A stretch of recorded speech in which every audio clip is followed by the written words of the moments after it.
உலகிலேயே மிகவும் அதிகமான வருமானத்தை ஈட்டும் வாரியமான பிசிசிஐயில் நிர்வாக பதவியில் இடம்பெறுவது என்பது அரசியலை கடந்து ஒரு கௌரவமாகவே பார்க்கப்படுகிறது.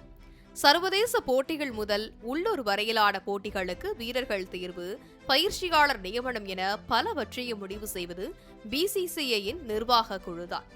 இந்த நிலையில் பிசிசிஐ தலைவராக இருந்த ரோஜர் பின்னி அண்மையில் ராஜினாமா செய்துள்ளார். அவர் 70 வயதை பூர்த்தி செய்ததால் ராஜினாமா செய்துள்ளதாக தெரிவிக்கப்பட்டுள்ளது. அதற்கு காரணம் பிசிசிஐ துணை விதியின்படி 70 வயதை பூர்த்தி செய்தவர்கள் யாரும் நிர்வாக பதவிகளில் இருக்க முடியாது. இதனால் பிசிசிஐயின் தற்காலிக தலைவராக துணைத் தலைவர் ராஜு சுக்லா செயல்பட்டு வருகிறார்.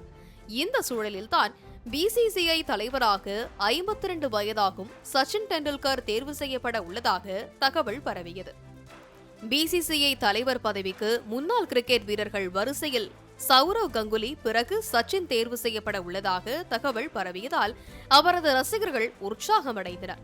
தோனி உள்ளிட்ட பல வீரர்களுக்கு ரோல் மாடலாக இருக்கும் சச்சின் பிசிசிஐ தலைவரானால் இந்திய அணி மேலும் பலப்படும் என எதிர்பார்க்கப்பட்டது.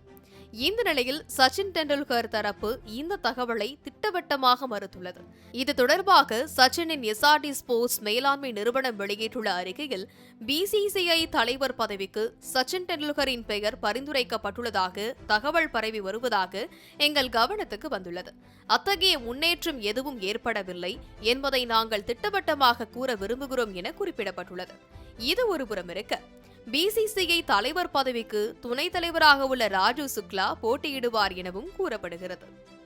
பிசிசிஐ 94வது பொதுக்குழு கூட்டம் வரும் 28ஆம் தேதி மும்பையில் நடைபெறவுள்ளது.